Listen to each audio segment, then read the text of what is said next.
the pre-show. This is the pre-show. This is All the right. Patreon exclusive pre-show. That's what we're doing. Why can't things just work? Why can't things just work? I almost set my office on fire again. Because everyone would do it if it just worked. I think is there a new link, Book? Yeah, just go to YouTube because we're live. I like it. Good. How does it look? Live? It looks good. Yeah. Oh, we gotta Gaumer, go. Gaumer, turn your headphones down. I don't know how to do that, bro. I like it. Yeah, it looks good. It looks good on YouTube. It looks like always. I want to say a big shout out to StreamYard. Yeah, StreamYard's tight, dude. It's so awesome. I love like the screen share. As I was mentioning before when we were off air, the screen share function alone, it's just incredible because like that's the whole reason I wanted to learn OBS. But like OBS is so like difficult for like this regular guy. You know what I mean? There's no like really learning curve. Though. Yeah. Oh, for sure. But there's not much of a learning curve with StreamYard. It's just like super clean and like easy to use. There's a lot of fun stuff with OBS, but I think it was just it looked like Skype was what was killing my computer. Running Skype and running OBS at the same time. My computer was not having it. Oh man, with Internet Explorer, bro. What's up? We got Chad Johnson already in the live chat. Chad, we are doing the Patreon exclusive pre-show. We're giving it to you guys for free. We didn't even introduce the podcast yet. We got Mastodon Comics and Collecting hanging out. That's my boy. He was he did a live show a little bit ago. We're talking in his chat in his video a little bit ago. Gaumer, what was your problem getting hooked up? What was going on? I don't want to talk about it. How many curse words did you say? Lots. Oh, not as many as I said while I was trying to get my modem to work. Everyone having technological difficulties today, except for me, and there's no wood to knock on. So let's see what happens. Thank God my internet came back because I called Adam on the phone, like the old school telephone, called him. And I'm trying to walk him through how to live stream. And it's like, this is not going to work. And then my internet magically came back. So yeah, I didn't see it. And I'm glad because I did not see what you were telling me to see. What's up, Caleb, Comic, Smurf, Murphy? We're not even podcasting yet. We're just hanging out. This is as the Comic Corps calls it, tailgating. We're tailgating, dude. I invented that name. Don't I like it. I've been saying tailgating for the past year, and then recently someone said it in another chat that happened to get tapped. Someone else happened to see it, and now it's blown up. And people are getting credit for something I came up with. I won't lie. I won't lie. I thought it was 10 o'clock. I was sipping on a little whiskey, and I thought I was there on time, and I was talking to people in the chat, and it was an hour early. Oh man, yeah. Sometimes people hang out, like what else are you gonna do sometimes at late night? Just hang out, drink, top comments in the chat. It's a good guy, a good time. I like it. Man, I found at Walmart. I was always been curious about these things, but I didn't want to spend $3 or so on them. But the little Transformer bots, Walmart finally marked them down to like $1.50 each. So I got some just to see what they were like, just to appease my curiosity. And they're really weird. I got like this one's like a stick of deodorant. What is that? It's a bot. It's like a transformer that changes into everyday household items. Oh yeah. So I got a stick of deodorant. Lamer than that. I got Cheers to Chad Johnson in the live chat. We are tailgating, but I'm watching my girly figure, so it's a little Mick Ultra. I was about to say. It's pretty much water, but whatever. Well, you're prepping for a Mortal Kombat tournament, so you got to stay in shape. Dude, that's awesome. Are you really? Yeah. No, stop it. I actually had made the joke the other day. I was like, yeah, Boogie's really into Asian culture. He does Taekwondo. He's trying to adopt an Asian kid. He's really submersing himself into the culture. Taekwondo. Thanks, man. Appreciate that. He loves the wonton. Yeah. I'm a big fan of crab rangoon, so I'm right up there with you, bro. Same. Give me the sesame sticks all day long. We got 7 watching in the live chat. Do us a favor, smash that like button, share out the link. We're not podcasting yet. We're just tailgating, but we're going to get started here shortly. So what all can we do with this StreamYard? Can I do anything? Dude, check this out. Yeah, check this out. I'm excited. Go ahead. You can screen share. Jason, show him. Yeah. Oh, I got to open up a new tab. I was on Outright Geekery earlier, so I'm going to do it again. Yeah, so check out. Do that. Check out how this looks when he screen shares. This is pretty cool. Yeah. He's going to go to outright geekery and it's going to say 404 page not found. All right, I'll be quiet. I wouldn't be surprised. It's going to say owner trying to figure out how to use his computer. Yeah. There we go. Had to see it? restart All right. that So shit. see, he's sharing right now. I just added in here, and now it's going to go whoop and pop us all to the side. Now What? check this out. This is dope. What? Yeah, so that's cool. rad, dude. That's rad. Oh man, speaking of, as Jason scrolls there, rest in peace, Harley Race. Yes. Yeah. See, I don't want to screen share because my ads are a little bit iffy. That's what Adam was talking about. Yeah. You better clear your browser history and your cookies and all that stuff. Reboot your computer. Be getting Jason's some got, like- recommendations on Amazon. He's dude, got like Black hefty Terror's bags. coming back, and- dude. Black Terror's coming back. That's sick. Yeah. Oh, dude, that's awesome. Who's Yeah. riding it? Bemis? I don't know who that is. but- Max Bemis. Oh, maybe? Max Bemis. All right. Yeah. Yeah, I'm not a fan of that guy. Yeah, he's a weirdo. So it'll be... Disable cookie says. See, there Chad you go. Johnson. See, that's what mine would look like. A bunch of women's clothing. Oh, yeah, at the bottom. Sorry. I'm Oh, always dude. shopping for my How- old lady. That's how what do I I call it take it? anyway. Shopping yeah, for my sure. old lady. What you do on the weekends is your business. man. I was looking at this Mary Jane Artrim cover, dude. That's so good. Pittsburgh Zoo. See, that's a good ad. That's Yeah, a good dude. ad. Hey, look at this little sea doggy. That's nice. There you go. Oh, you're saying all the ads on the side might be something questionable? Well, mine definitely will be questionable. Yeah, YouTube's or AdSense is always saying, "Oh man, you got half of a vampira boob. We're gonna demonetize that page." And I'm really? like, "Dude, are you serious? They don't There's want more to. boob in the ads you send me." Don't want AdSense. to look behind Lucy popping up from Amazon searches. Oh, I should open up my notes for this episode. If you Yeah, don't know- man. I'm all to pieces after setting my office on fire, losing internet, Gomer not showing up. How'd you almost set the place on fire? I think remember a couple of weeks ago when I almost set my office on fire. Explorer.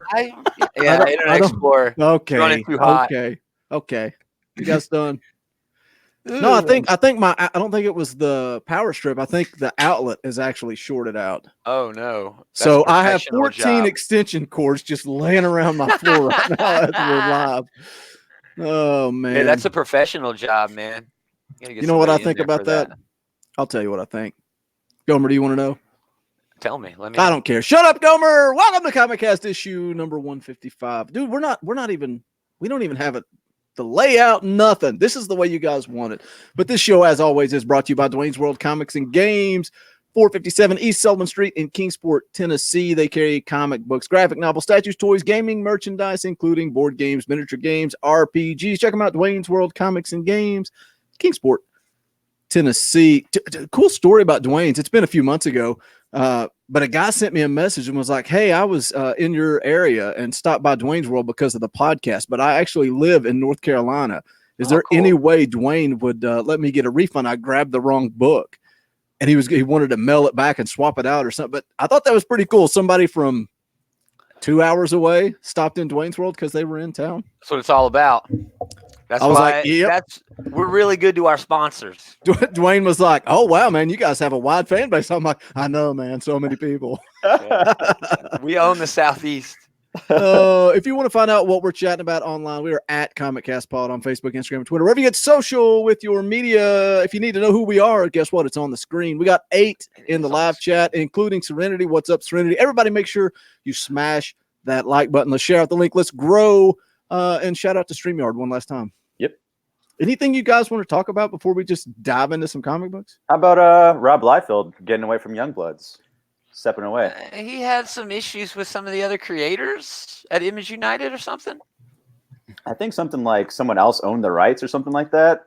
That's yeah, how, really how weird. does someone else own the rights Yeah. on something you created at Image Comics? Right. Yeah. And I hear it was weird to something me. like they offered him something where like, "Oh yeah, I want to turn you into like the next Todd McFarlane or whatever." And he was like, just forget about it. Oh, Dude, come on, let's just be honest.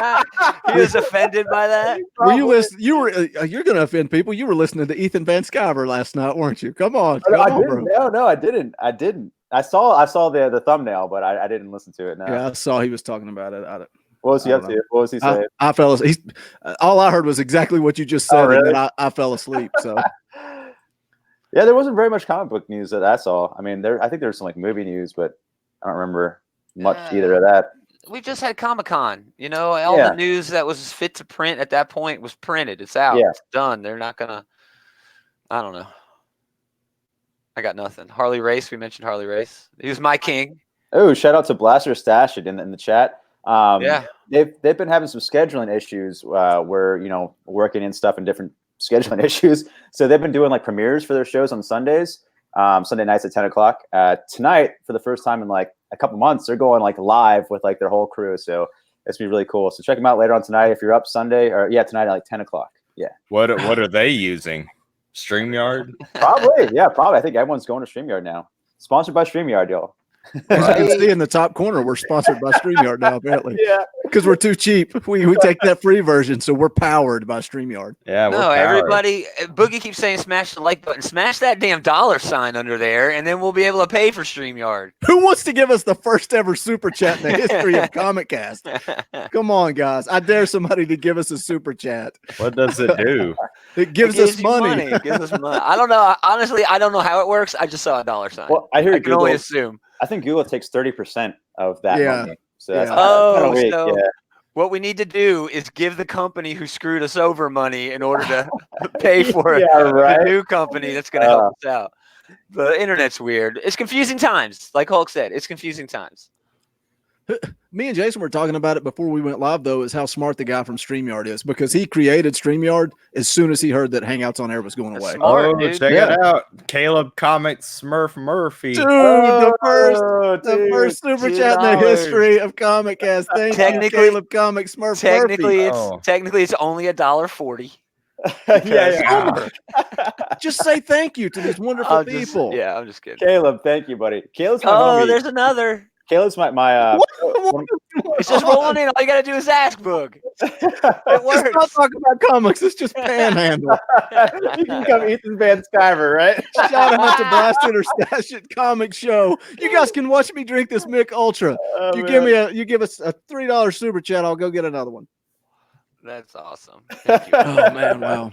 That was way too exciting. It was way too exciting. I mean, it's only $4, technically, like $3.50, but hey, that's half of a Marvel book, right? Thank you, Caleb, and Blaster Stash It. Caleb's my co-panelist on Monday nights on Comic Core. We have Story Comic Core. We've been doing a thing now where it's pretty much like fan fiction.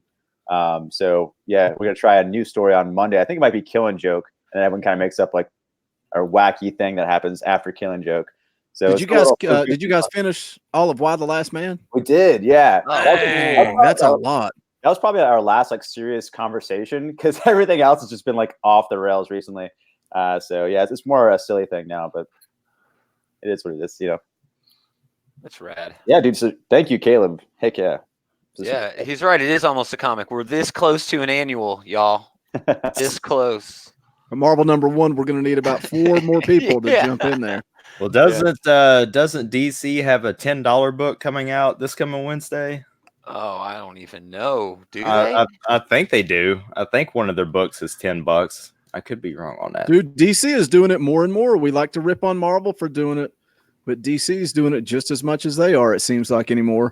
Yeah. With the White Knight series, Black Label, Batman Who Laughs, put a little thick cover on it, and let's raise the price. What up? We got Yule Carter in the chat. Yeah, you've missed so much, Yule. You've missed. Yule, we're making money. We're getting super chats. Yeah, it's on, man. Yeah. We go to StreamYard. I'm writing my resignation letter as we speak. Yeah. Go ahead, No, Adam, you can't. You can't do that. Chad Johnson makes a good point. It'll get you 2 alternate comic books. There you go. Yep. Oh my God! Serenity. $10 because Adam is a dumb piece.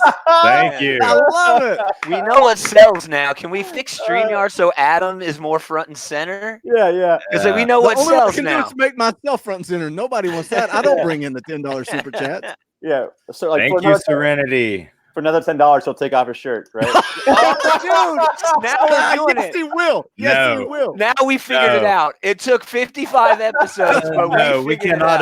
Hey, we can't open that floodgate. Come on now, man. Oh, dude. The truffle shuffle. Chad Johnson, you serious? You serious, No. Clark? Yeah, you serious, Clark? Look at Jason. Jason's running his camera off to get his shirt keep on. my own shirt on. You got to do the truffle shove. No, I don't.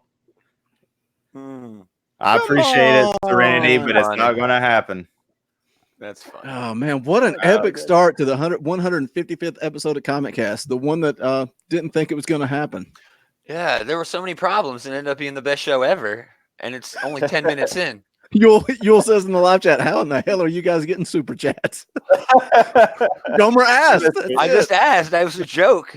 Yeah. One Oh, word. love it. One word. Personality. That's right. And plus, there's awesome people in the chat who love to hang out. So, Oh hell yeah! Shout out to the chat, man. Best chat around. Dude, it's so cool, those loyal people that are here every single episode. I know. You stick around long enough, I'm going to get mad at somebody and kick them off the show, and then we may put you in their spot. Dude, I'm living the dream right here, bro. I'm living the dream. From the chat to the show. Dude, from the bench to the field, man. That's awesome. Can you imagine going to the Lakers game and just being front row every week and finally they're like, fine. All right, yeah, get in. Boogie, here's a new pitch for a new show. Talking Halls. And you get your comic book hauls and you shop what you buy. Talking Halls. Yeah, Dude, that's you guys a great are gonna be real idea. pissed when I talk about Tennessee Vols every single day on here. So The comic book bullies can't wait for that show to come back. They talk I about bet. that show all the time. yeah, I meant to say. Speaking of comic book bullies, I forgot to mention. I think I didn't mention Leroy's thing, but now he's on Batman Arkham Knight. I think. Yeah, it he is. goes back and forth to those Arkham games. on Twitch streams. So he's been putting up videos on the Comic Book Bullies YouTube page of him playing that game, and it's pretty funny. So I mentioned to him that you were a big fan of his Sega streams where he sings on there.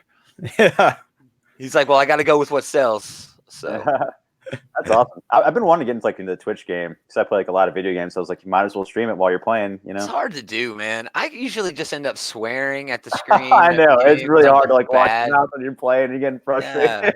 that if you would want to be see some bad. embarrassing stuff, go back to the beginning of this channel's history. Little Boogie playing some Minecraft on here, Oh, that's right. playing some Madden, a little bit of everything. Yeah, I wouldn't be caught. I That's wouldn't be caught dead playing Minecraft on the YouTube. Maybe Roblox. But, yeah. Woogie Ferg. Yeah. What? That was your name on there. Was Woogie Ferg when we played. Oh, Minecraft. was it? Oh yeah. Oh yeah. I was always naked. Serenity's talking about the what's up with the membership thing. Subscribers pay $4.99 a month to your channel. You get you can use different emojis. We could also set up a private stream where you guys can come on, but we do that on Patreon. If you want to hang out with us, we do Skype calls for a certain tier on Patreon. It's patreon.com/comiccastpod. Also, if you want access to the pre-show, I think it's like $4 a month. And typically we do 10-15 minute pre-show, which is what we started the show with. There is legit. It's the real deal. There's no sugarcoating. It's how we interact off air. Yeah, we do get a little straight and narrow when we're on air, but it's fun. But you can check that out if you want to be a part of that Skype call. I think it might be $10, $15 a month. I can't remember. But man, we've done that before. It's usually about 30 minutes just hanging out, shooting the bull. So check that out, patreon.com/comiccast. And now that we've got this StreamYard, man, we can have invite people to hang out for. We can only have up to 6 people. Those only Well, bad still, thing. That's really good. Unless you guys keep those super chats coming, then we will Right. pay. We will pay for the better version of StreamYard. But that's like what, $20 a month? Something like that. Yeah. We would have to get some. That's not too bad. I mean, I'd totally be down to pitch in $5 a month. You know what I mean? Right. Mastodon Comics in the chat asks, how long have we been doing ComicCast on YouTube? The entire time. It's been going for what, 3 years? Yeah. Something like that. We took a little hiatus where we did every other week instead of weekly. We didn't start live streaming until 10 Very episodes ago, recently. maybe. Yeah. Very recently. I didn't know how easy Hangouts on Air was. I know. I tried to Yeah. tell you guys so long ago. I was like, dude, just use Hangouts. And it's been what, episode 120 something since it's been the audio feed, the audio only feed, something like that. Yeah, for a long time it was just on YouTube. And I mean, we hooked up with Gomer a long time ago, but we never went to pod. I was so just It's YouTube hard, driven. Dude. It is harder to do with the feeds and the iTunes and the. For sure, dude. I'm not a It's a pain tech in the guy. ass. It's all driven by the Outright Geekery Podcast Network. That's why we are on a podcast platform. So shout out to those guys. I suck up to Gomer below me. Whatever. Hey, Gomer. It is. Hey, down there. It is. It's like the Brady Bunch. It's like I want to look up. Hey, Adam. You know.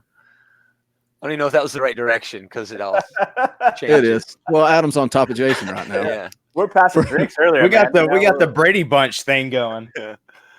Yeah. Here's a story. I got to wave this way. Oh, hold on, Boogie. Boom. Yeah.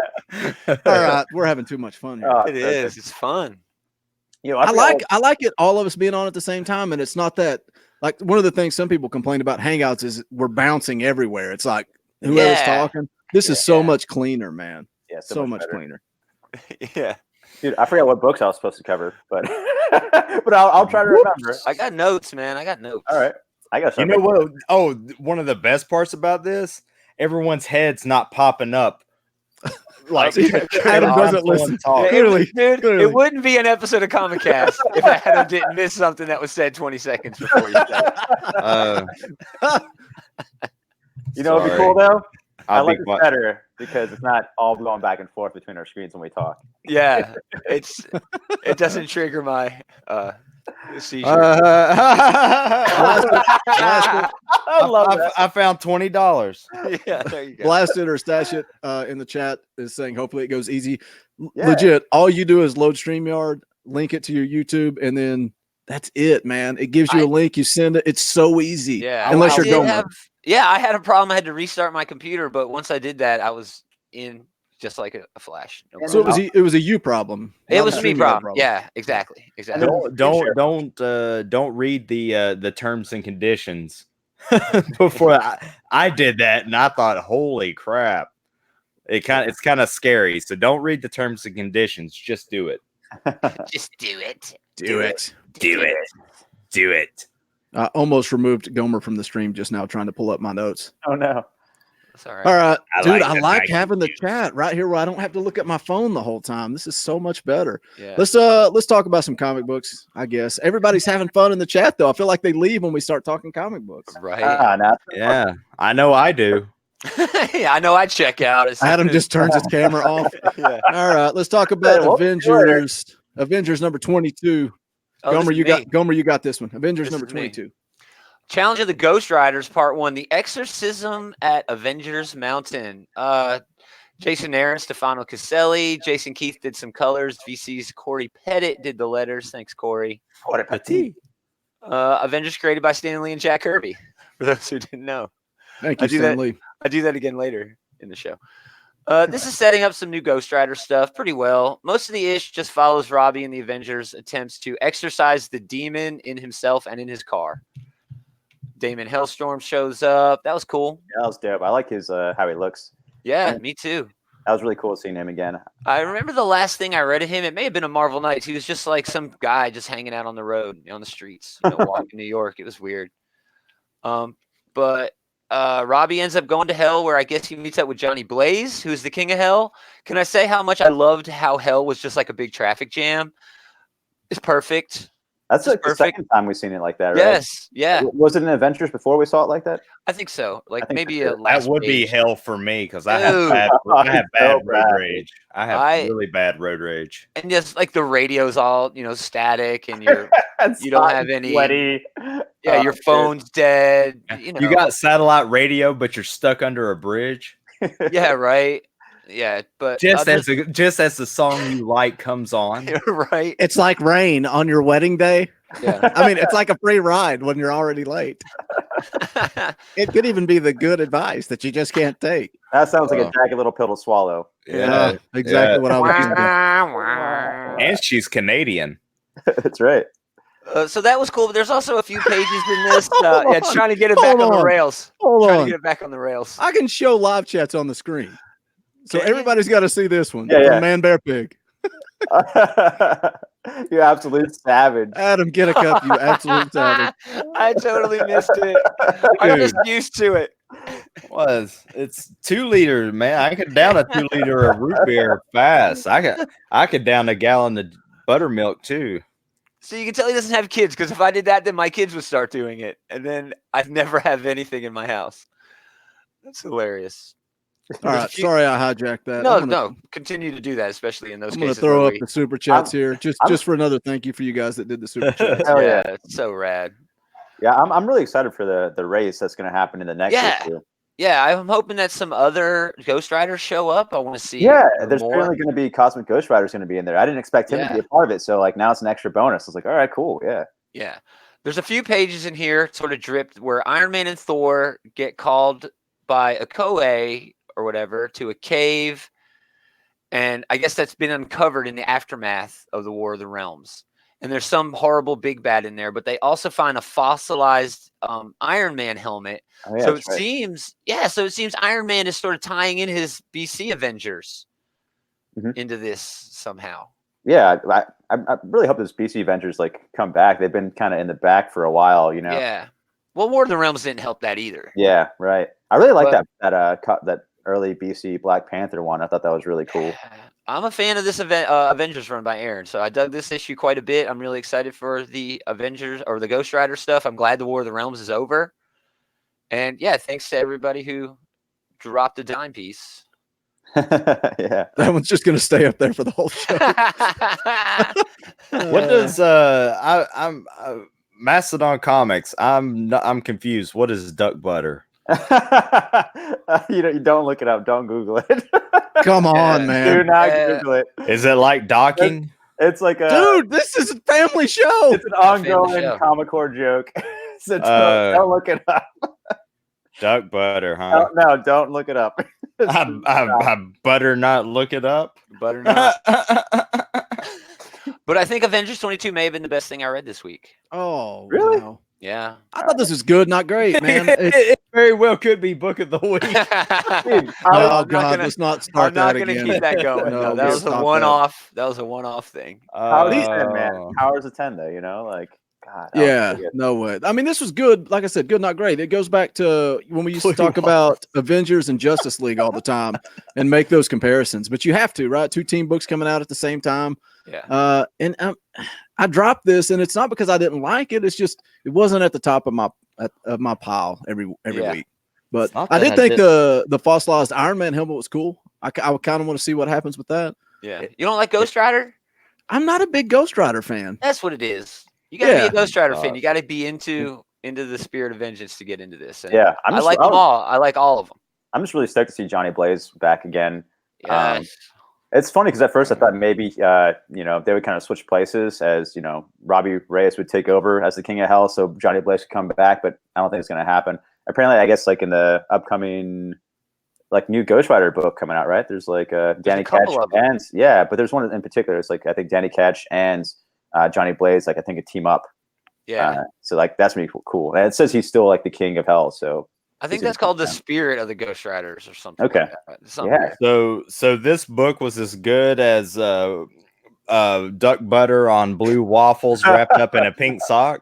Oh my gosh, this is out of control. It is. That's what you get for getting in that chat, man. See, that's what happens when I bring Comic Core homies here. Hey, I love it, man.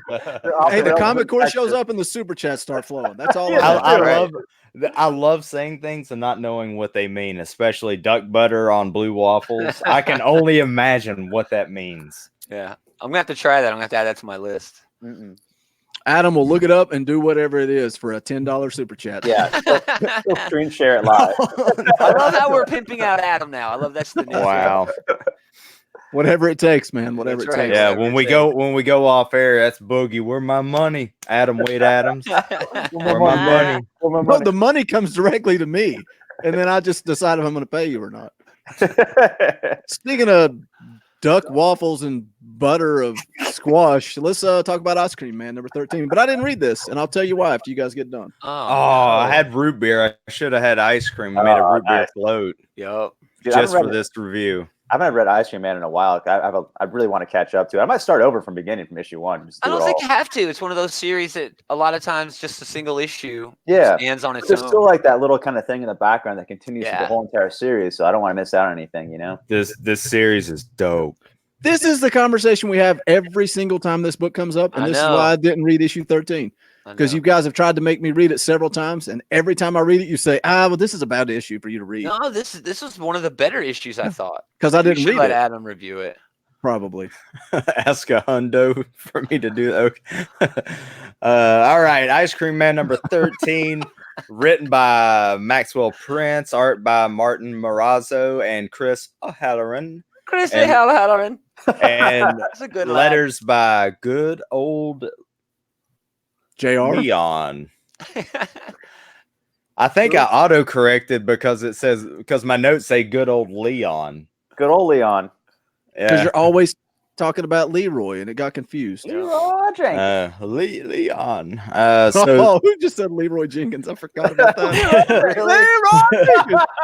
so this book is a palindrome, which if you don't know what a palindrome is, it's the same thing like race car, the same forward as it is backwards.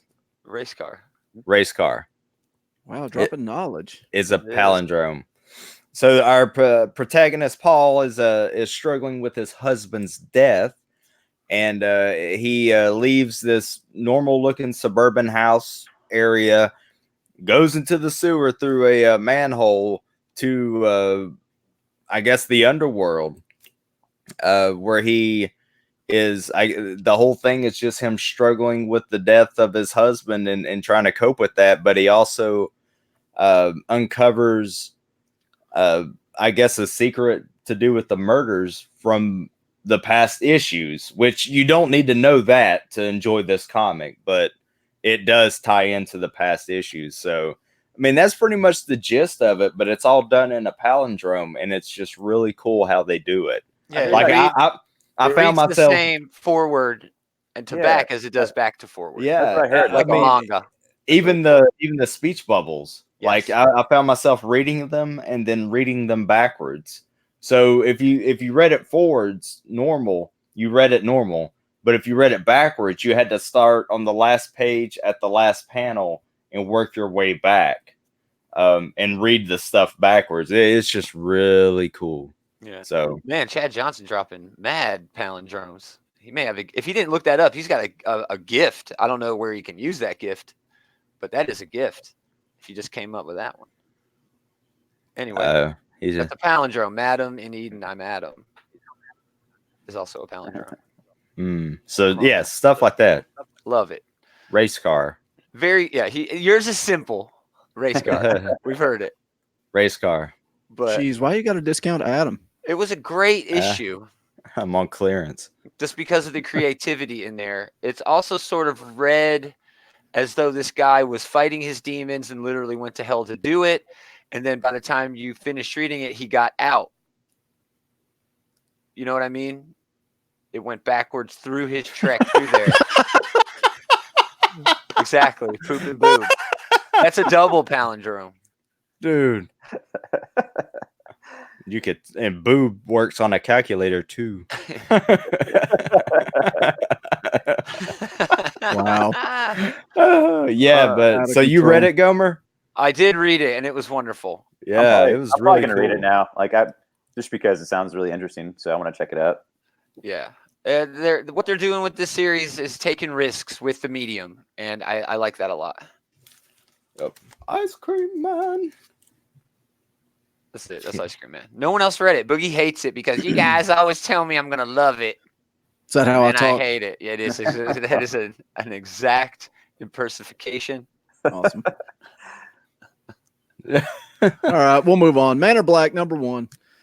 Written by Cullen Bunn and Brian Hurt. Art by Tyler Crook.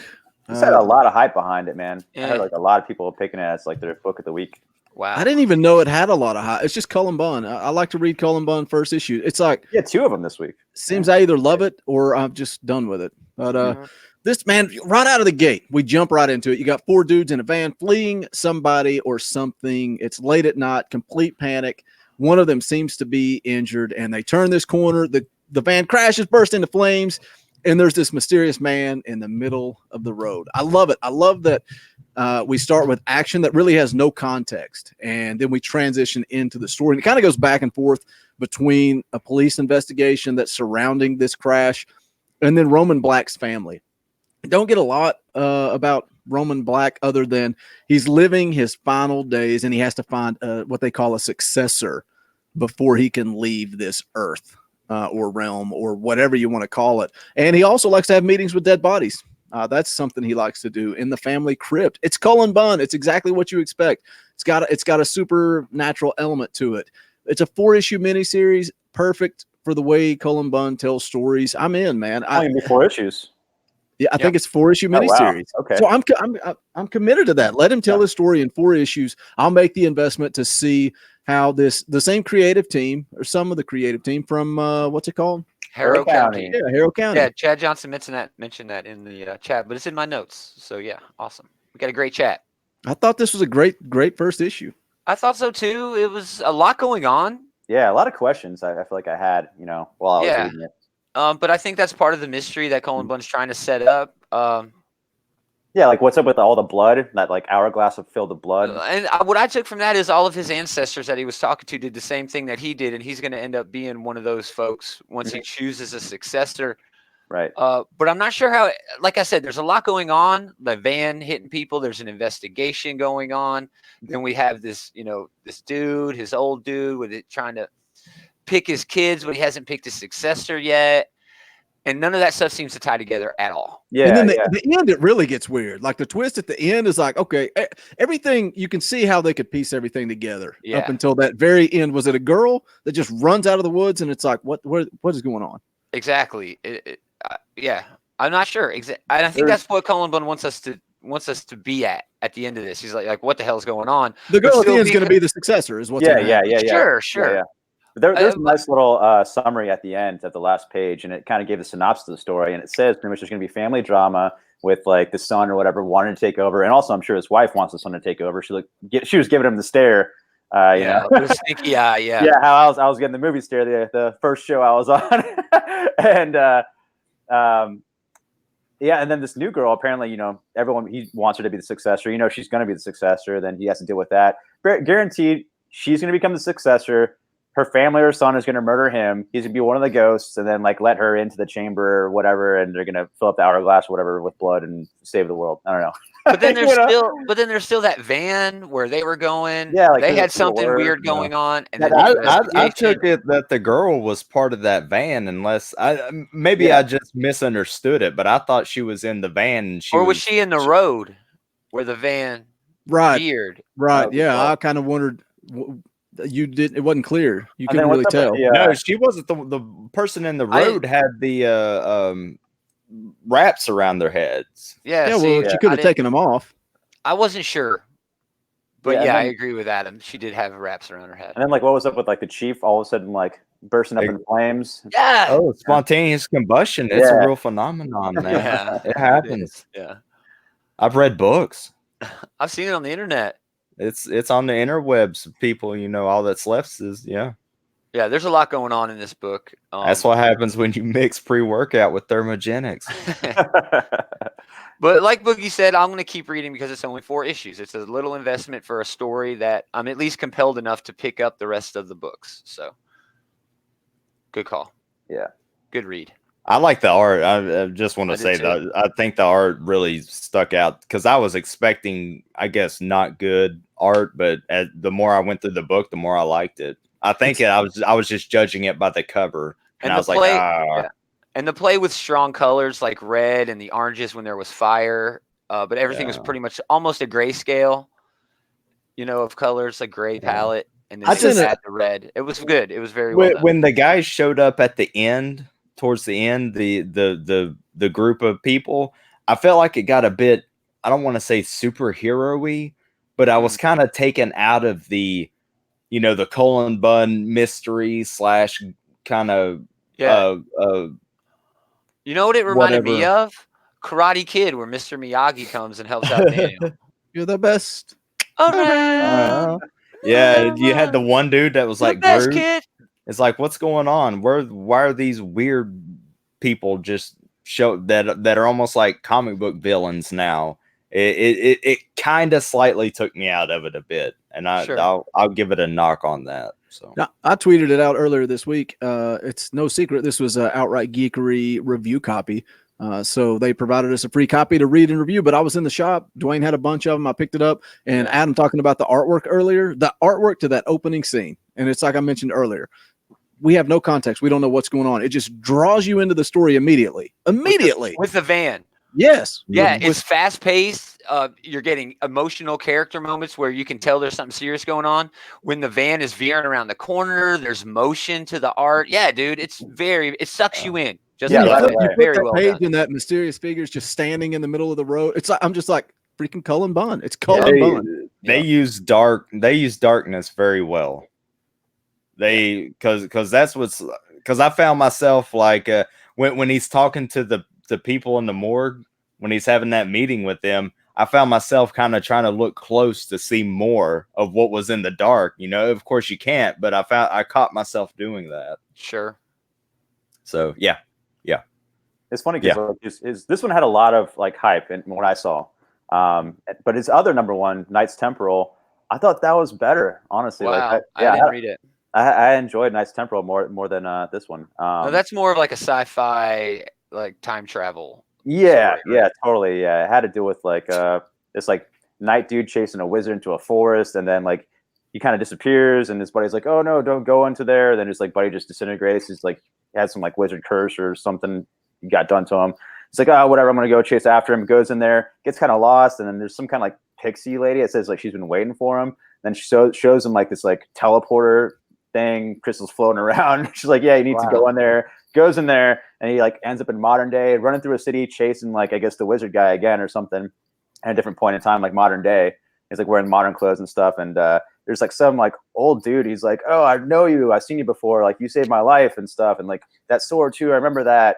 And then like later on, the pixie lady, like I could tell I'm not sure what her game is because she like slit the old dude's throat because she's trying to tell like the main night dude what's up, like what's going on, you know. I don't know. It was really good though, and I had a lot more fun than this one. I know this one's definitely more horror and the other one's more sci-fi, so I guess you know whatever you prefer, but macabre. I was trying to think. That's the word I was trying to think of. Macabre. Yeah, good call. Macabre. Yeah, it did have that dark kind of theme to it. Yeah. Especially like the tomb and stuff. And you're right, they used like darkness really well.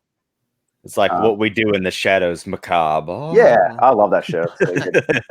Also, like I finally read his. I went Bun crazy because I read Punk Mambo. I read 1 through 4. I didn't read that before, so yeah, his Valiant run. There's only one more issue left, and that one was decent. It's been okay. I think you guys read issue 1, right? Then dropped off. Yeah. Issue 1 didn't do it for me either. Second issue was much better. It's pretty much just Punk Mambo trying to get like her Mambo creature, whatever, gets like kidnapped by this other like Mambo creature. I don't know. Then she's kind of trying to find it. I don't know. It's just right there. It's worth checking out. Just be careful, Jason. There's no cure for bun fever. Wow. I'm glad you got that one in there. I laugh at my own stuff. I got to figure out how to mute Adam on this new software. You can't mute me. I don't think I can. I can just remove you from the stream, though. I can't. I am unmutable. That's awesome. That's great. Punk Mambo number 5. I love it. You're right. I gotta I meme that, but no one's gonna get it because no one reads Punk Mambo. Dude, I got some Valiant groups where that will go over really well. Right. I'll see what I can do. Oh man, that's nice. You gotta come up with something. Bravo, Mastodon. We should be paying you. We should be paying the chat. Shut for up, that Gomer. He should be paying us, and we'll use his material. Hey, for $1 super chat, I'll put it on screen. Yeah. Isn't that Lou Bega or whatever? Yeah. Punk Mambo number 5. A little bit of lower in my life. Let's talk about Batman Who Laughs number 7. All right. That's Jason. Yep, written by Scott Snyder, artist by Jock. Jock's awesome. Colors by David Barron, letters by Sal Cipriano. Sally. Yeah, last issue of Batman Who Laughs.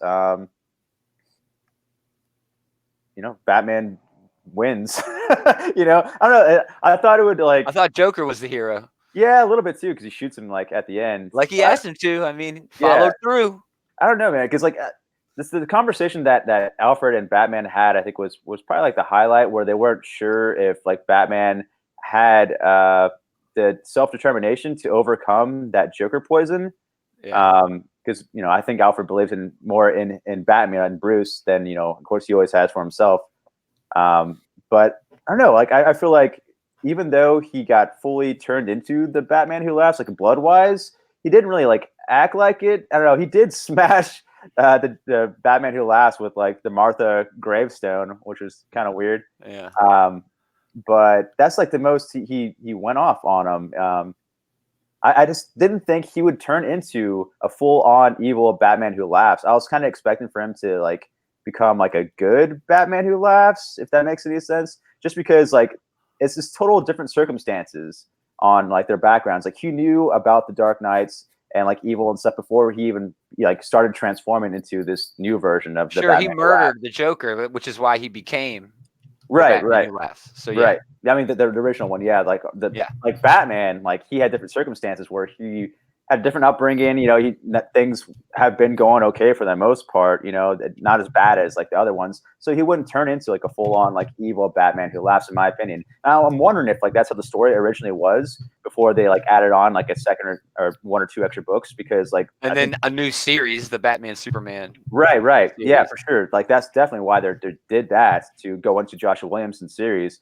But like one or two covers ago, it was like the variant cover was like a white Batman Who Laughs. Like he is like wearing white clothes instead of black. And I was like, maybe that was supposed to be like our Bruce Wayne Batman, like the good version, and they're gonna have a duality of like good versus evil that way. I don't know. That's just my theory, but you know, it's a fun little fan theory. I don't know. What'd you guys think of this? I think that would have been better. I think so too, man. But I'm still looking forward to like what Josh Williamson's going to do. I forgot all about the Grim Knight and the James Gordon stuff going on. That was pretty cool too. It was, but I forgot all about it when I picked this up. I was like, oh yeah, that's going on too. The Grim Knight had a one shot for this. That's season. exactly how I read it. That's exactly how I read it. I was like, oh yeah, this Gordon stuff's going on, which is going to play a big part moving forward. Yeah, with what they showed for the Williamson story. Well, is that going to be the Infected, or is that going to be something totally different? No. Well, I mean, I guess the thing is like there's Joker toxins hidden all over Gotham. Some people are infected already. Some people are about to be infected. They're not sure who or what's happening. So they're trying to hunt down people and find out who. So there's Billy Batson, and we know Jim Gordon is infected. Those Billy Batson. Yeah, that preview looks great, by the way. Yeah, it was awesome. I think Hawkman is supposed to be infected also. Oh, okay. From what I heard. So that's just three off the top. Hashtag continuity. Yeah, right. Maybe. Yeah, Gotham Girl. But like, I thought something about this book that I loved. Go ahead. Okay, I was going to say, like, I thought it was a weak way for like the Grim Knight to go out. Just like it was cool seeing him get stabbed multiple times by Jim Gordon. Like that was pretty cool. But like seeing Jim Gordon go off. But like for the Grim Knight, just like be like, oh, what are you doing? Like you figure he would have like a bunch of like backup plans and like things already lined up so he wouldn't get stabbed in the back. You know, like you know. It's all about preparation. He's all about preparation, though. You know what I mean? Like exactly. Things just sort of ended a little bit, maybe too nicely, too neatly. There don't seem to be any really repercussions for Bruce, even though he underwent this big thing. But again, hashtag comics. That's right. Par for the course. Can I say I'm sick and tired of the red text on the black balloon? Dude, I had to get a flashlight out, dude. I had to get a flashlight. With a lamp, and I couldn't see it, man. It was like I had it buried in my face trying to read it. I had to get a flashlight, dude. I don't know if my eyes, if I'm getting old. I know I'm getting old, but I always have to keep like zooming in like super far to like read it. You know, yeah, you can't even see that with you holding it up there. You can't even read it. I like it. It's a cool effect, but it sucks. You can't read it. Isn't there like a website where they put up all the secret messages that were inside the red text boxes? You know, sometimes there's like a white letter. There's like little hidden messages. Oh, is that a hidden message with that? Yeah, I didn't know that. Crap! That's been going on since like issue 1. Yeah, I thought it was just showing that Bruce is not crossing that line. There's still a little bit of Bruce, because if you notice when he was coming back, it was more white with a little bit of red sprinkled in. And I actually really liked that. How when you thought Bruce was also going to be a Batman Who Laughs, and then they were going to duke it out to be the best Batman Who Laughs. Yeah, dude. But then when Bruce sort of told the other Batman, hey, I'm not that bad. It was red with white background in the word balloons. But see, I like that. You guys are kind of talking about how Snyder wrapped this up, and I wanted him to do this or I wanted him to do that. One of the best parts for me, I didn't know what he was going to do. I didn't know how.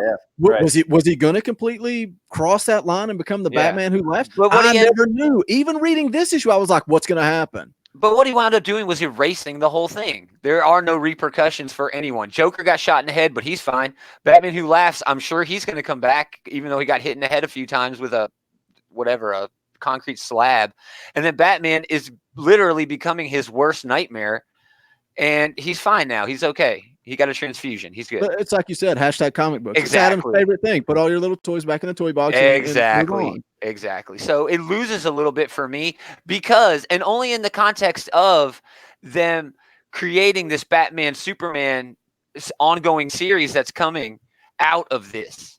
None of this matters, but we're still having a series that stems from this. Well, why add an issue to this then? What were you adding? You know, I don't know. Yeah, apparently it was still cool though. Still cool. Apparently, like the rumor is like he had too much to fit into like a double-sized issue, so they just like, oh, we'll just make it like another issue. Oh, but like, I honestly think like it was probably going to be like a good Batman Who Laughs against an evil Batman Who Laughs. You know, like I don't know. That makes. No, more I agree sense with to you. me. That would have been rad. That makes more sense to me before, like probably before Williamson had that pitch. But yeah. How about it was good. I had fun reading it. How about the Batman Who Laughs alluding to what he did to Alfred in his universe? Just so dark. He like locked him away and made him go crazy. Oh yeah. Oh, yeah. so cool, man. That's right. I want to see that. And they're getting to that in that whole dark multiverse what if sort of books that they have coming out. Aren't they like, is it going to be a what if, or like are they all just coming back? No, I think it's what if sort of, but what if dark multiverse version of whatever, like Death of Superman. That's it. Yeah. I'm excited for those. Dude, we'll talk about it on here, I'm sure, man. How awesome was the screen of like Alfred with a shotgun shooting the Batman Who Laughs? I thought that was dope. Oh, was I love seeing Alfred with guns. Yeah. He just gets pissed. But how many bullets did that shotgun have in it? Right. All right. I think somebody on Comic Corp was talking about that. Yeah, it's just like blam, blam, blam, blam. So it's a Batman. It's an auto. Yeah, it's true. It's a bat shotgun. It's like the shotgun you get in video games. All right, it's awesome. It works every time. It holds 50 Clearly, rounds. You never played Halo. Yeah. Cool. Moving on. Adam, did you read it? Book. I did not. Oh, dude. We're going to have negative opinions about this next one. Yeah. I'll just say this. I didn't write any notes. I'm just going to talk. All right. Gomer, you got it. Last Night on Earth #2. Scott Snyder, Greg Capullo, Jonathan Clampion on the inks, Tom Napolitano on the letters. Thank you, Tom. Batman created by Bob Kane with Bill Finger. Told you I was coming back to that. Sigh. Really, all I can say is sigh. Maybe I'm just not smart enough to enjoy this book. Maybe That's how I feel when I read Snyder all the time. Maybe I need a Cliff's Notes version. But this seems like it's just a lot of cool ideas stitched together with this post-apocalyptic story that, again, I'm just simply finding it difficult to care about. It feels like there's maybe underlying symbolism that I'm just missing. No, I don't think so, man. The book makes me feel stupid, man. No, there's just a lot going on. You're right. There's a lot of cool ideas. But they want to like, touch on them all, you know? Like, this is almost like an Old Man Logan universe. Dude, you know what I mean? Exactly what's in my notes. And, like, I would, like... and I would, like... I love that idea of, like, a world where, like, it's being run by the bad guys. There's a lot of bad guys, very little good guys that overcome a great evil. I love that. I think it's awesome, especially ruined society. It's a dystopian world. It's great. But, like, this is not really doing it for me. But they all, like, pitched, like, little ideas. Like, he said, like, there was the... I guess like an imp, like graveyard land or something like that. So it's like, oh, cool. Is that like a whole entire land of like dead Mixopitilics and like bat bites? You know what I mean? Like that'd be so awesome. Just alternate versions of them, you know. But then also there's like the Plain of Solitude instead of like a fortress. You have a whole entire Iceland plain. There's a lot you can do with this whole entire world. He hovers over. He hovers over this base where the Atom is like a thing, and they're fighting, and it seems like there's symbolism there. But it totally escapes me.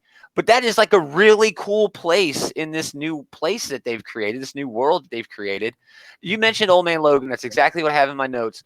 Old Man Logan went all in on its universe building, which is why the Wasteland alternate future has had so much traction with the Old Man Hawkeye and now Old Man Quill. Hell yeah. Say what you want about those, but the star of that is the Wasteland. It's these alternate versions of these characters in this universe. And that's what they're dropping here, man. They're dropping the ball completely because they are bringing up a lot of compelling places, a lot of cool things. Yeah, but they're not telling us about them at all. Yeah, dude, you're right. Yeah, because that's the best. That is the best part. Like of the Wasteland, it's like, all right, cool. All those characters I love. What are they up to now? So we finally get to see Wonder Woman. You know, she has a mohawk. That's pretty cool. Gomer, do you need infographics? I do. I need infographics. I need Hickman to write everything. But who else read this? I did. I see what you're saying, but I either I didn't mind or I didn't care. Sure. Because I just went along with it, and then this character Omega shows up. Mhm. So we got another Batman or whatever. Yeah, Lex Luthor made Batman. That was and- cool. Lex Luthor feeling bad about everything. Their whole debate that they had, and he made like that. He made Omega, I guess, to like help stop this, like, I guess, catastrophe or whatever, and then just made it worse. But like what really was the catastrophe? It's like the catastrophe was, I guess, Superman, right? And then Superman, like Lex Luthor lost the argument where they had these like kryptonite spikes come out, so he was gonna get stabbed. Of course, Superman's a good guy, went to rescue him, get stabbed himself, which could have been Lex Luthor's like master plan if he was smart enough. He would have done that in the first place. Well, it seems like the world, like in their American Idol voting, voted against Superman. And then against the whole superhero and supervillains, and just like rioted and destroyed themselves as a society. It seems like that's almost like what Lex Luthor is doing in the Prime universe with his whole the offer and choose. I saw some connections to that too. Exactly the way Lex was acting in this story. Yeah. So maybe this is the way it goes if they don't have the Monitor, Anti-Monitor, and whatever the three brothers to help the Justice League out. Maybe, but he hasn't made any of that. Like, what you just said is mind-blowing. It really is. Maybe this is the reality that would happen if those three characters. Wow, that's if he Justice League doesn't go correctly how it's supposed to, how the good guys win. Like, this is the alternate universe how it should end. That's a good call. I like that. If he is doing that, if that is on purpose, Scott Snyder is a genius. But if he's not doing that, then this book is butt white for me. There's some cool, you know what I mean? I think you're right, though. I think it is, and I really wish they would advertise it as that. There's $3.99, $2.99, $1.99 discount bin and butt wipe. So I mean, there's good things here, but they're only good in the context of other things. It feels like absolutely nothing matters until now, with the very end, the cliffhanger, what we're facing, Omega, the Court of Owls, Dick Grayson. I spoiled everything. You're welcome. The Dick Grayson Court of Owls thing, that's kind of what's going to happen soon inside the Nightwing from the exactly. Since you spoiled it. Yeah. Since you spoiled it, I did hate it where he's like, is it you or whatever under that? And he says, and then that last panel is like, it is me, Dick Grayson. And I thought, really? Are you using your same? You're saying your full name? I'm just glad he's not Rick Grayson still. I'd be like, oh God, he's never gonna get out of Rick Grayson. I mean, maybe they just didn't want him saying it's me, Dick. He could say it's me, Grayson. But it's like you know, like if Boogie said, "Is it you?" I would say, "Yes, it is me, Adam." You've never spoke to me like that. Adam. Yes, 'tis I, Adam. 'Tis I. But what if I said my full name? It is me, Adam Wade Adams. Yeah, Adam. What? Yeah. It was just weird dialogue that That's just a kind of book thing, though. You know, kind of. It's like Bruce is going to say, "Why'd you say your full name?" And it's like, you know, in case readers don't know who I am. Yeah. And right. Batman would be like, "What readers?" But you know what? what? Batman go, Dick.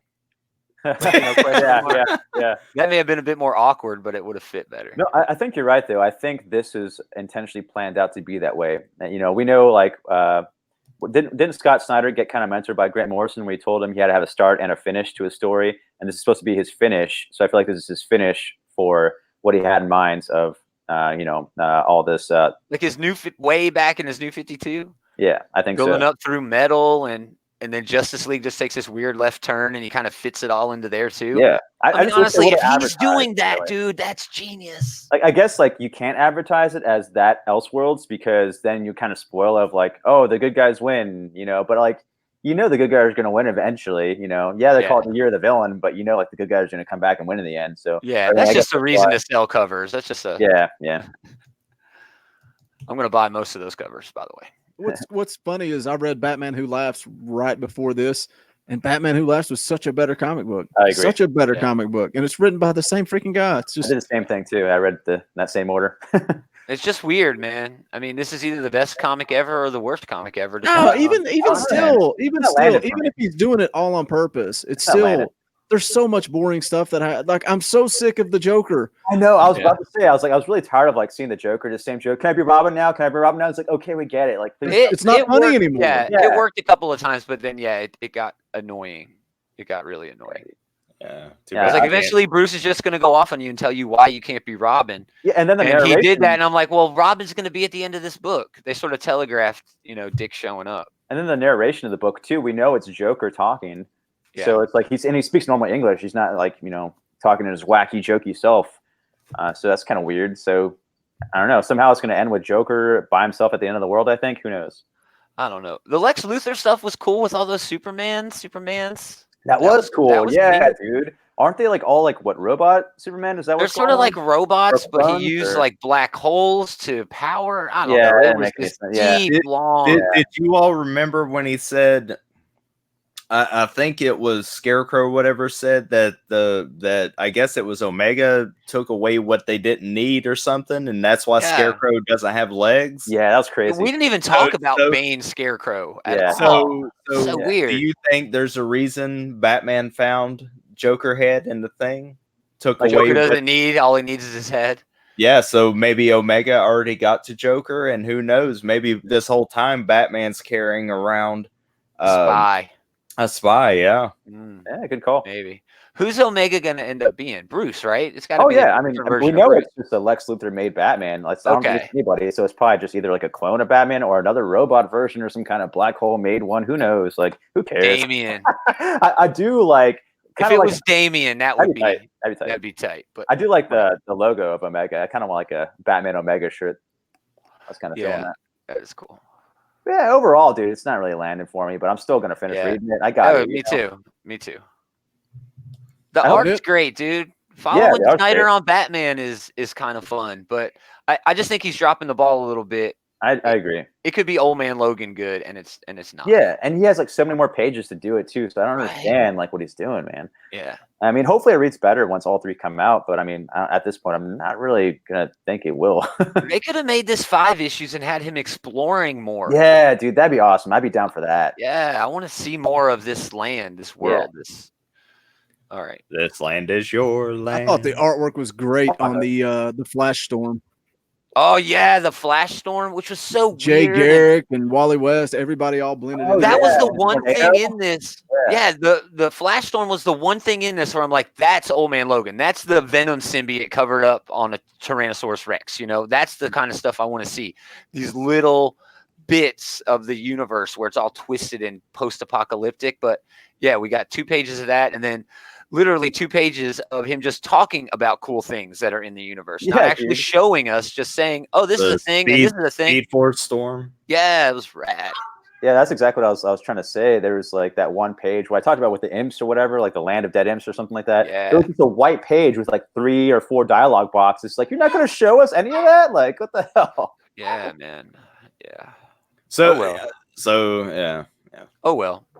Oh well, Oh well. Oh wow. that it. We're ready to get into some random reviews presented by collarandelbowbrand.com. Check them out for all of the latest and greatest professional wrestling merchandise you could possibly want. Use the promo code ComicCast, all capital letters at checkout, and save 10%. Also, it's kind of like those super chats. They throw us a dime every time you guys pick up some merchandise from Collar and You could Elbow probably Brand. you could probably throw like an ad in the thing now.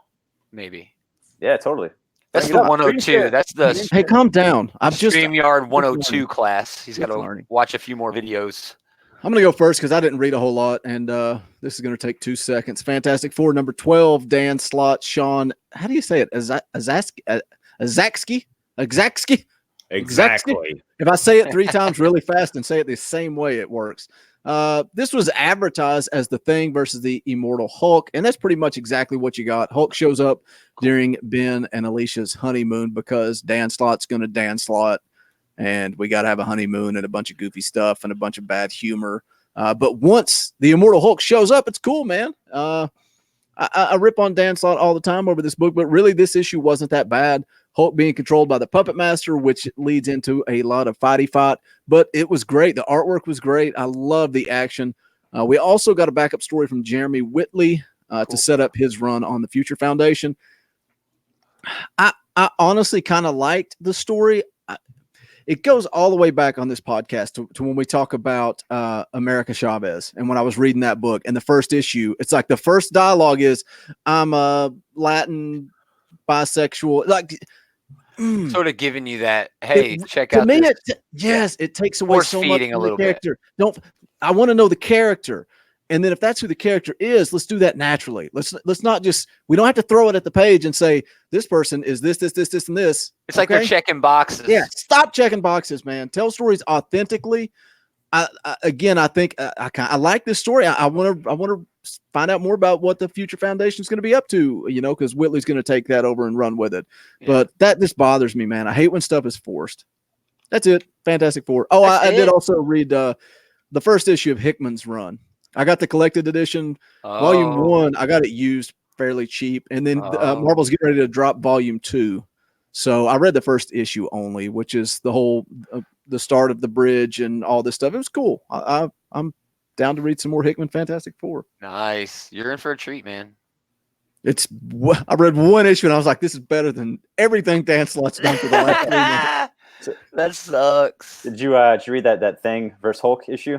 Yeah, that's what I was just talking about. Okay. Thing versus Hulk, and then Whitley's introduction to the Future Foundation. Yeah, I guess ran by Puppet Master. Like, how did that happen? How did Puppet Master control Immortal Hulk? Yeah. I don't care, but I just like the fight. That's it. It's like I said, there's so much stuff that's stupid in this issue, but the action and watching Immortal Hulk versus the Thing was fun. Although I didn't really like the way they drew Immortal Hulk. Yeah, I agree. You feel like you should have been like larger or something, or Oh well. Adam, I'm assuming you don't have anything. No, I do not have anything to offer. What's on Gomer's pile? I read a couple of things I want to mention. Death's Head #1. It's a Marvel book. Teenie Howard and Kei Zama.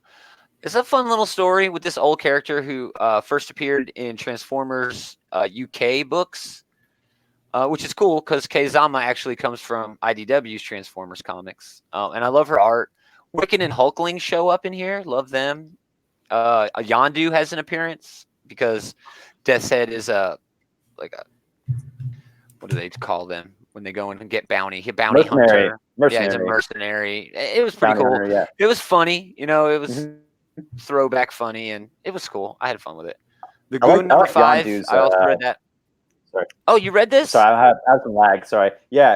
I really liked Yondu's like little crew he had of like those cyborg girls. Yeah. Like, versions that was cool. Like their heads split up and like guns come out and stuff. And then what was up with like Wiccan's like Death Head under the bed? Yeah, there's a weird multiversal thing going on here, which works for Death's Head because there's been like 3 different ones and they're all from different universes. It's very complicated. Yeah. Like this character like got hired by Hot Rod to hunt down Galvatron in the old comics. Like that's how far this goes back, this character. And them sucking him back into Marvel is a little bit awkward, but I think they pulled it off pretty well. I thought it was funny seeing him like plugged into the amp for the band that was playing. I was like, what kind of band is this? And I first I look at like the vocals, he's like screaming, and I was like, all right, cool. I look left, and there's like a guy playing a guitar. I'm like, this band sucks. Look over the right, and it's like this guy wearing like tight like striped pants. Like, yeah, this band sucks. Look above Death's Head, there's like a DJ. I was like, okay, what is this? Like, what are they playing? It was weird all the way around, but I think that's what they. It was interesting. Like, I liked art. Like, I'm definitely gonna continue on reading it. I mean, it's a new series. I like how Death Head looks. Like his, how he's drawn.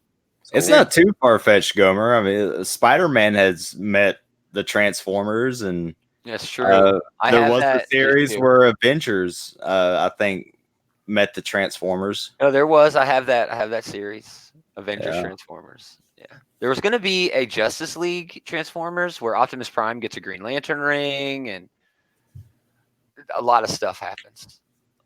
Like the Invisible Jet transforms, the Batmobile transforms. It was going to be a lot of cool stuff. But anyway, I digress. They are doing a new Transformers comic at IDW, linking the UK stuff and the American stuff from back in the 80s. So I'm wondering if Death's Head is going to show up in there too. That's cool.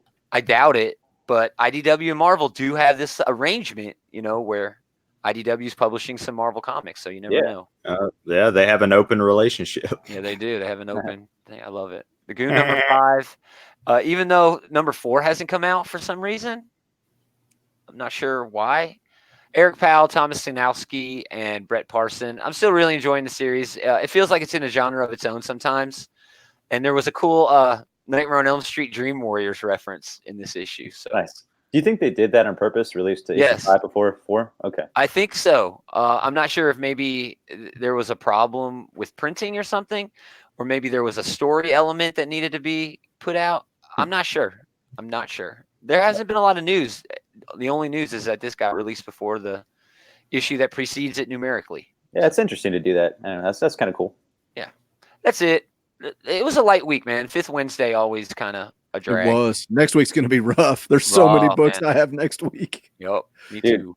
American Carnage was awesome. Oh, don't spoil this for me. Please be nice.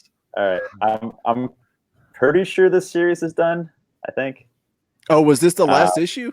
Well, Brian Hill quit in comics after this year. It's got to be done. And also, Vertigo is done now. So he guaranteed he just went done, wrapped.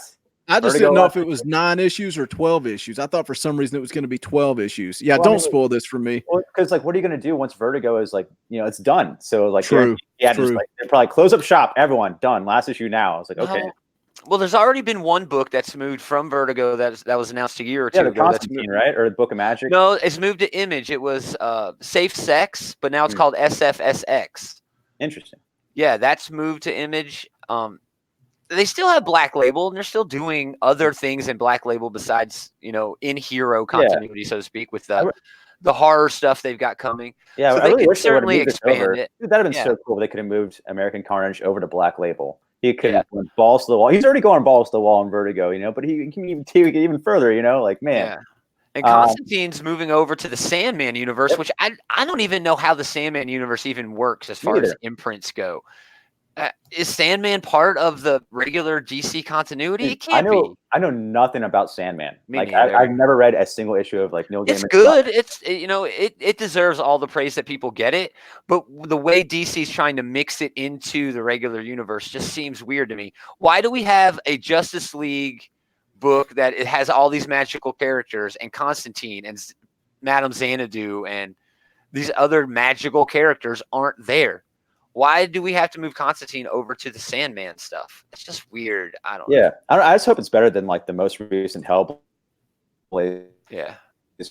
That was terrible because I was really trying to get into comic books at the time, just more magic stuff and things I wasn't familiar with. I was like, all right, cool. I always found Constantine interesting. Let me read Hellblazer. It's I waited for the arc to end, and then finally a new one started. It ended up being a fucking it ended up being an 8 or 12 arc, a long ass arc, dude. I was like, what the hell? And it was so boring, and it wasn't good. And I continued to buy both covers because I was an idiot. Dude, it was just pulling teeth, man. And so I was so glad it was over. And then they're I think the series is going to be done. I was like, okay, well, that's well deserved because that was really bad. Right. So, hopefully they have a better writer on it or something. So, I also read Batman Secret Files #2. Oh, cool. That was kind of fun. I like seeing other people take on Batman. It's fun seeing other people try it out. The first story was a lot of fun. It was Batman was tied up, upside down, and he had Joker. His plan was to take off Batman's costume and then I guess go on a rampage in Gotham and then come back and kill Batman with his costume for whatever reason. So he's trying to disarm everything, and all his booby traps are coming off and everything. So he just keeps hurting himself over and over again. Wow. So it was really humorous. And then the second story was Psycho Pirate. There was this whole entire cult of people kind of worshiping Psycho Pirate. He's kind of like a priest and looking over the congregation. And Batman is oh, you shouldn't you can't tell people how to feel. They gotta have these feelings on their own. Because I guess he controls people's feelings with a mask. But he was also kind of helping people too at the same time. You know what I mean? Because they're in pain and going through their own trauma. And he's okay, well, today we're gonna have a happy day, and all this. So I don't know. I think it was a big miss because at the end, of course, he gets defeated, and I think he just goes to jail or whatever. So, or just gets arrested. Or I can't remember what happened at the end, but he gets subdued. But how is it going to be combined with the Bane thing? Is this even part of continuity? It can't be, man. Because I don't know, because then they also had like a Bane story in here as well that was supposed to be kind of like a tie-in to City of Bane, I guess. And it was like showed Bane as a youth, then kind of explained some of his backstory, and then at the end he's like, "Yeah, I'm gonna crush Batman or whatever." I don't know. It's all like non-important stuff, but it was still worth a read, I would say. So check it out. Justice League Dark Annual #1 was awesome. Oh, Yeah, wow. that was almost my pick of the week. It was a really, really sad story. So Boogie, you'd probably love it. You honestly probably don't even need to read any of the Justice League Dark stuff if you weren't reading it. I would say just pick up this issue. It's mostly Swamp Thing and just this other new character. It's because now that the Parliament of Flowers is kind of in control, now that the Parliament of Trees is burned down. And so they pretty much say, like, if Swamp Thing dies, like, he's going to die, forever. He won't come back. And I guess originally they were trying to have, before the Parliament of Trees burned down, they were trying to have, like, a new kind of avatar of the Green. And they were leaning towards Poison Ivy for a while. And they even talk about it as, like, the Damage comic in that series. I remember that. Yeah. And then I guess, like, Tom King just kind of ruined that whole entire idea. And then, but with Heroes in Crisis? Before Heroes in Crisis, actually, he ruined it like in a couple issues somewhere in his Batman series. But then especially in Heroes in Crisis, but he still brought her back in a whole entire weird plant body. So he kind of made her an avatar anyways, which makes no sense. And then also because Parliament of Trees is gone, so that was Parliament of Flowers was in charge, but Parliament of Flowers in this annual, they make a new avatar. So there's this like weird like flower guy. He's like really cool looking. Is it Bloom? Is it Mr. Bloom?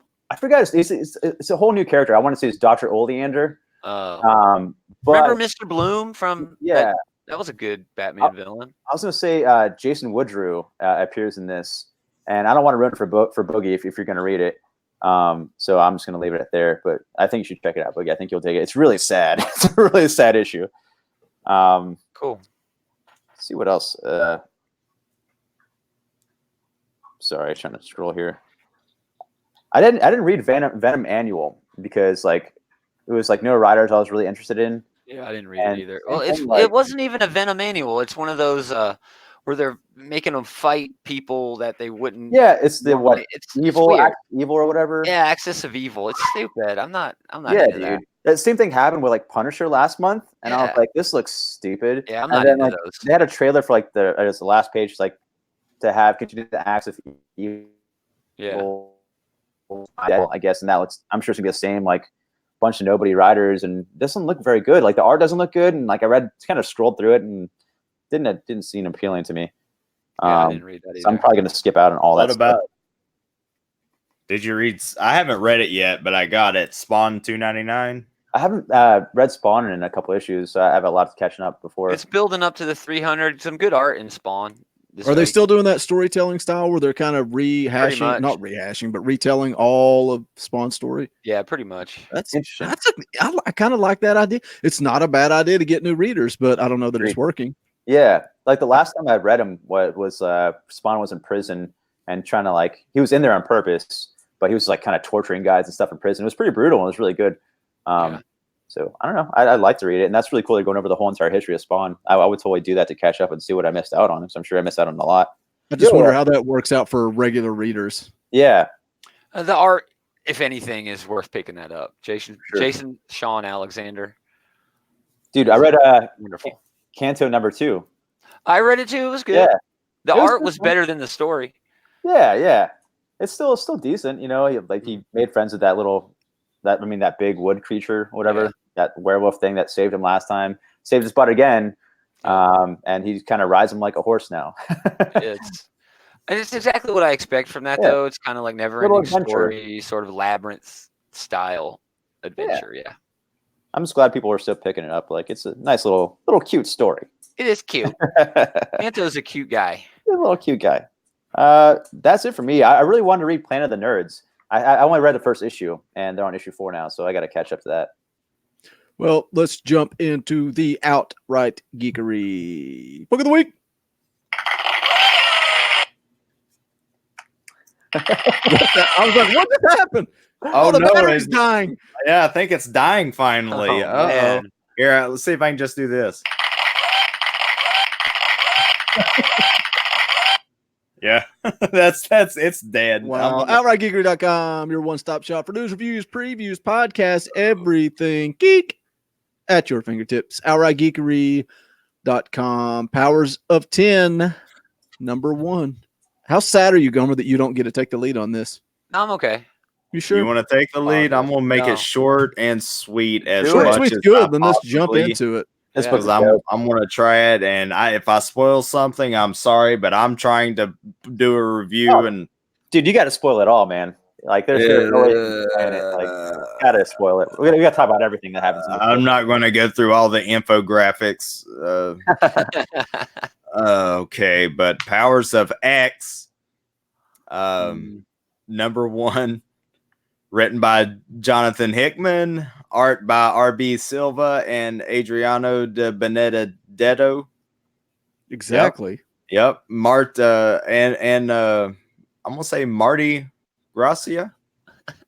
I know it's just Marte, but it has to be Marty or Marte or something. It's not just Mart. And letters by. I hope this book is he's able to buy himself a vacation home after lettering this stuff. VC's Clayton Cowles. A little wordy. A little wordy. Jeez. And there's also design work by Tom Mueller. So He's great. I'm noticed that assuming design work. Sean, maybe designing the infographics, I'm assuming. Sure, I think that's what it is. Yeah. Yeah. So the book is split into 4 different timelines that all start from when Xavier had his dream of dreams.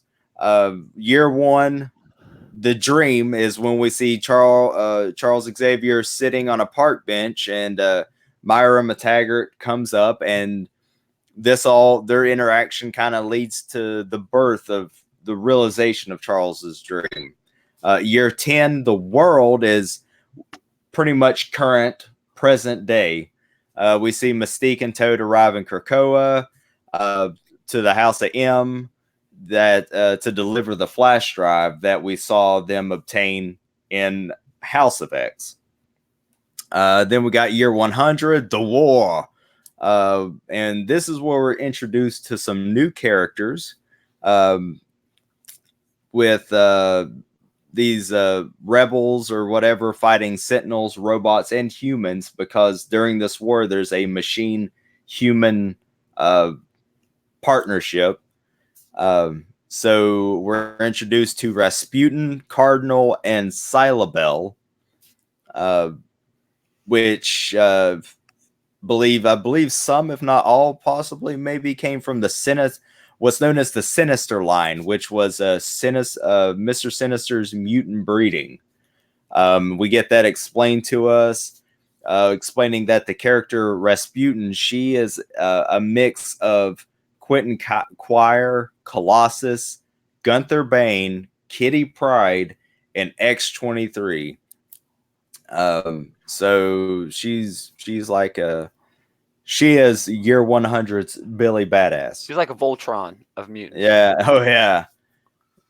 Yeah. I'm just wondering which one do you think formed the head? Yeah. They all fight, but Silabel gets captured, taken to Nimrod, who places her into femtofluid that just turns people into data. Yeah. Just sucks all your data And he's out. sort of like the leader of the whole machine human thing. Yeah. Or whatever. Yeah. He's a big I mean, they wrote him, despite what Nimrod is, they wrote him as a grade A douchebag. Oh yeah. I mean, he's like a just straight up douchebag in this. He was really funny though. Yeah, he was. And we're also told about the kennel, which is the location of the Man-Machine Hound program, where they create these hounds, these hybrids, mutant hybrids or whatever. And then we see Cardinal and Rasputin arrive in Krakoa without Silabel and saying they got it, whatever it is. Then lastly, we got year 1000 at the which is known as the Ascension Mutant Library. at the archive of Nimrod the Greater. So this is Nimrod way in the future. He seems to be repentant of what he has done in the past. And we see we're introduced to a blue female lady named the Librarian. And then, of course, that's followed by more infographics for Gaumer. So, my gosh. So, you can't just read House of X or Powers of X. They are intertwined like a wicker basket. You need to read both of these things, and it's all going to lead to, as we saw in previews, X-Men #1 or whatever, and I'm already over that. There's so much going on in this book. Adam's done. Dude, I am. No more books of the week. It's the X-Minute from now on. It's like, I mean, I can definitely appreciate what they're doing, giving us some layered, in-depth storytelling, to in a way relaunch the X books, but it's I kind of wish I kind of like this. I like this. Remember that that DC book we got that was free or 25 cents that had all the different stories regarding like one event, and it was all. I kind of like that. I would be fine with these two books. I don't want this split up into like 6 or 7 other X books. I like this idea of like a whole kind of all the different X people interacting through all this stuff going on, and it's like you're sacrificing this story to get to the end game of selling more comics. Yeah, right. Man. Instead of this Hashtag being his comics. X-Men, instead of this being his X-Men run, it's like, for me, like with this book, I love the Machine Mutant War. It's like Terminator and the X-Men, and you got Hickman with his maps and his graphs. It's like Days of Future Past. Right. Yeah, I saw a lot of people saying that. Dude, but I want to see more of this. And I'm afraid I'm not going to. Yeah. I want to see what happens in this man-machine mutant. It's nuts that man and machine, we got all these stories where they end up going against each other. But now they're coming together to fight against the X-Men. We got this huge time gap. So like the beginning and the end takes place in like what, like the X2, right? That 10 year. X2. Right.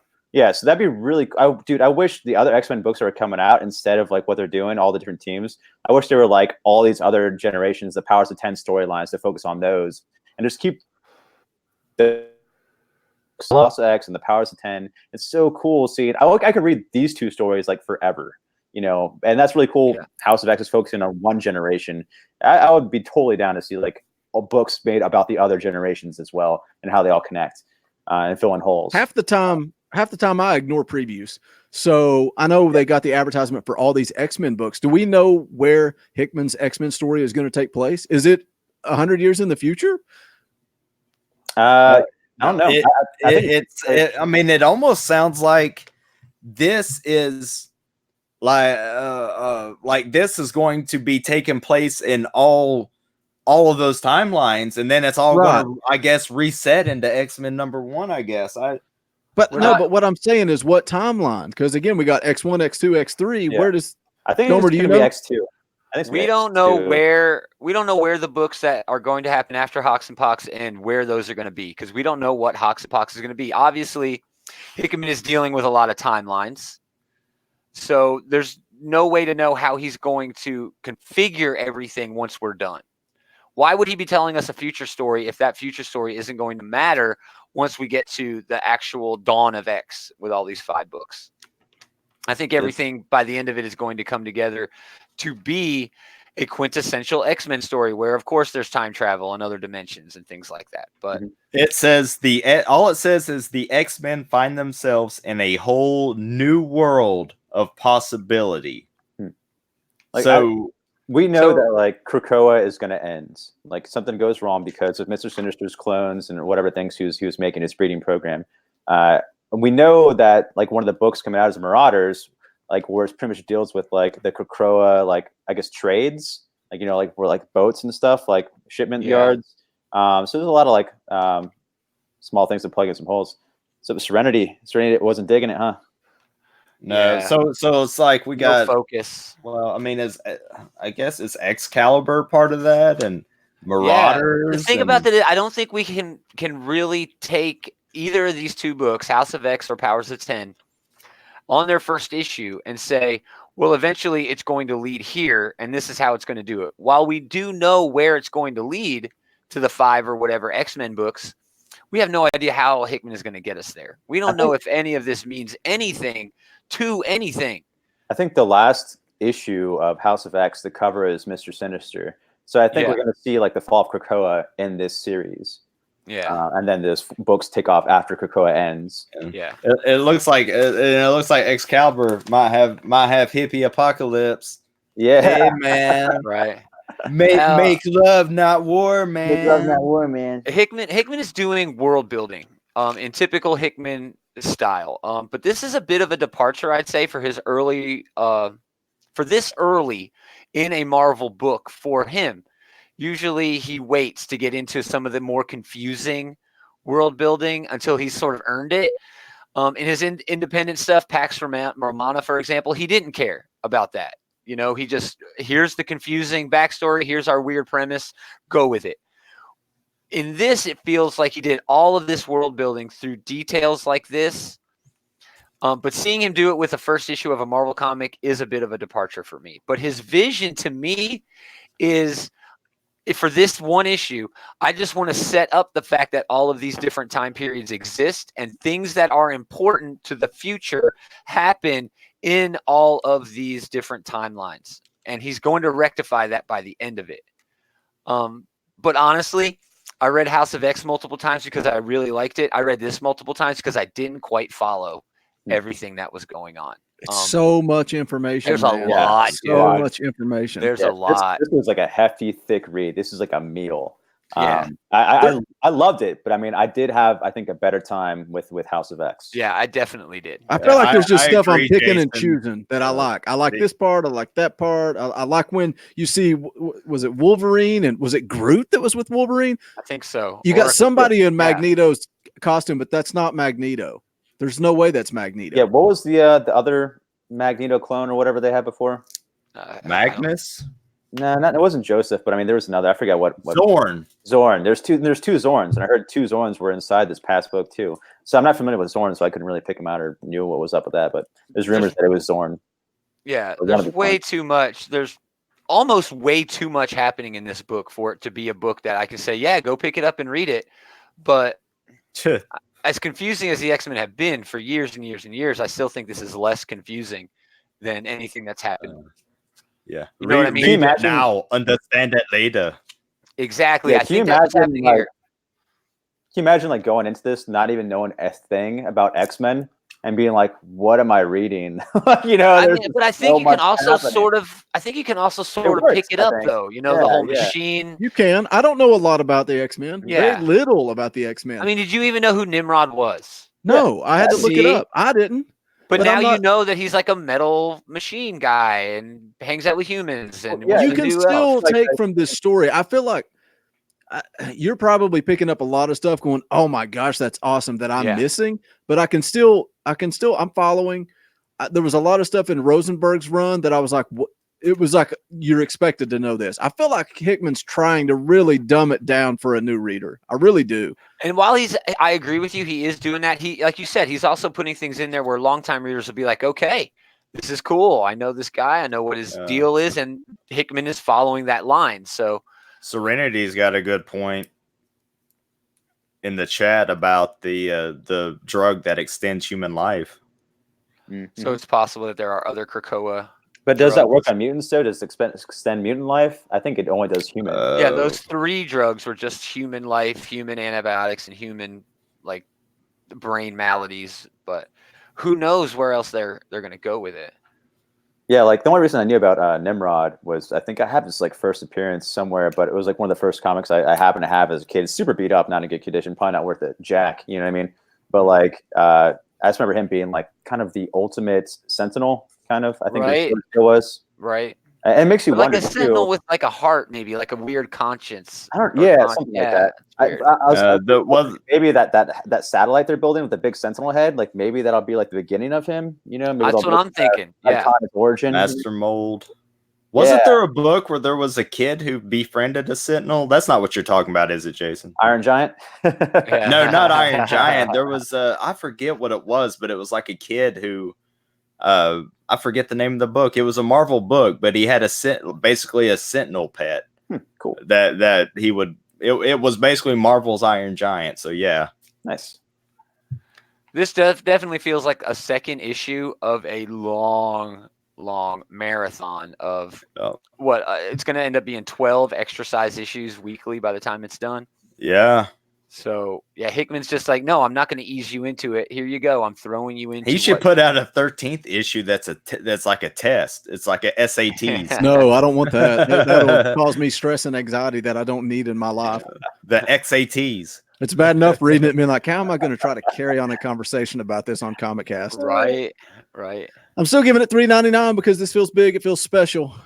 Me too, man. I didn't like it as much as House of X, but it's still exactly what I expected from this sort of double-edged story where he's got the House of X book and the Powers of 10.